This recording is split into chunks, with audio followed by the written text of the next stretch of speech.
বিজিবির পা ধরে ক্ষমা চাইল বিএসএফ, ভিডিও ভাইরাল। দীর্ঘ ১৫ বছর বাংলাদেশ ভারত সীমান্তে একচ্ছত্র আধিপত্য বিস্তার করেছিল ভারতীয় সীমান্তরক্ষী বাহিনী বিএসএফ। তবে গত বছরের ৫ অগস্ট বাংলাদেশের ফ্যাসিস্ট সরকারের পতনের পর বিড়ালে পরিণত হয়েছে প্রতিবেশী দেশটির সীমান্তরক্ষীরা। সীমান্তে পিঠের পরিবর্তে বুক দেখাতে শুরু করেছে Border Guard of Bangladesh BGB. এবার সীমান্তে এক বাংলাদেশি কৃষককে অন্যায়ভাবে ধরে নিয়ে যাওয়ার সময় বিজিবির কাছে ধরা পড়ে বিএসএফ সদস্যরা। পরে বিজিবি সদস্যদের পায়ে ধরে আকুতি মিনতি করে ক্ষমা প্রার্থনা করেন দুই বিএসএফ সদস্য। এই ঘটনার একটি ভিডিও সামাজিক যোগাযোগ মাধ্যমে ছড়িয়ে পড়েছে। মঙ্গলবার প্রবাসী অনুসন্ধানী সাংবাদিক জুলকারনাইন শায়ের খান সামি নিজের ভেরিফাইড ফেসবুক আইডিতে এ সংক্রান্ত একটি ভিডিও পোস্ট করেছেন। সেখানে তিনি ভিডিওর ক্যাপশনে বিএসএফ সদস্যদের মাফ চাওয়ার বিষয়টি উল্লেখ করেন।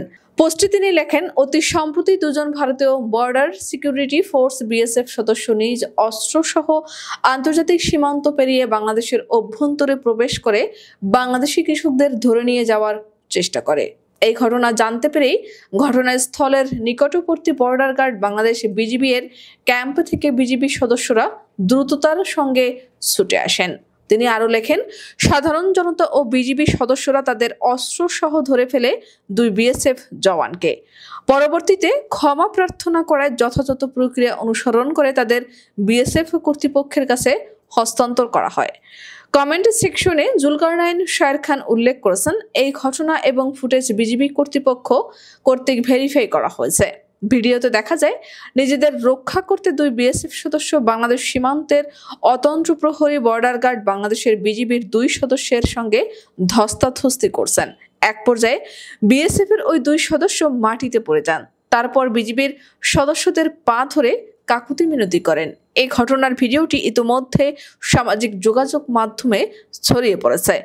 এর আগে গেল ফেব্রুয়ারিতে কুড়িগ্রামের ফুলবাড়ী উপজেলার নাওডাঙ্গা ইউনিয়নের কৃষ্ণানন্দ বক্সি সীমান্তে বাংলাদেশের অভ্যন্তরে প্রবেশ করে ৫ বাংলাদেশিকে মারধর করেছে ভারতীয় সীমান্তরক্ষী বাহিনী বিএসএফ। স্থানীয়রা জানায়, বিকেলে ভারতের ১৩৮ নারায়ণগঞ্জ বিএসএফ ক্যাম্পের সদস্যরা গোরকমন্ডল সীমান্ত দিয়ে বাংলাদেশের অভ্যন্তরে ঢোকে। এ সময় বাংলাদেশিরা তাদের বাধা দিলে বিএসএফ সদস্যরা উত্তেজিত হয়ে তাদের মারধর করে। পরে গ্রামবাসী জড়ো হয়ে বিএসএফ সদস্যদের ধাওয়া দিলে তারা পালিয়ে যায়। বিএসএফ এর মারধরের ঘটনায় ৫ বাংলাদেশি আহত হয়েছে, তাদের স্থানীয়ভাবে চিকিৎসা দেওয়া হয়েছে।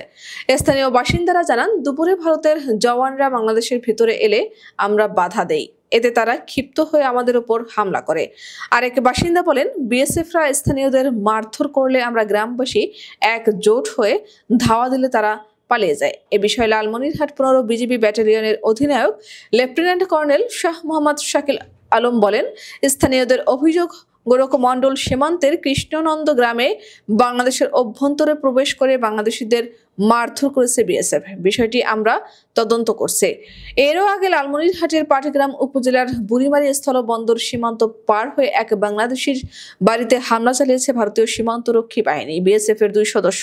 পরে স্থানীয়দের ধাওয়া খেয়ে একটি শর্ট গান ফেলে তারা পালিয়ে যান। স্থানীয় ও বিজিবি সূত্র জানায়, এ ঘটনায় সীমান্তে উত্তেজনা বিরাজ করছে। সীমান্তের ভারতীয় অংশে অতিরিক্ত বিএসএফ সদস্য মোতায়েন করা হয়েছে। এদিকে বাংলাদেশ অংশেও অতিরিক্ত বিজিবি সদস্য মোতায়েন করা হয়েছে। এছাড়া সীমান্তে বেড়া নির্মাণ করতে এসেও বারবার বিজিবির বাধায় ফিরে যাচ্ছে বিএসএফ।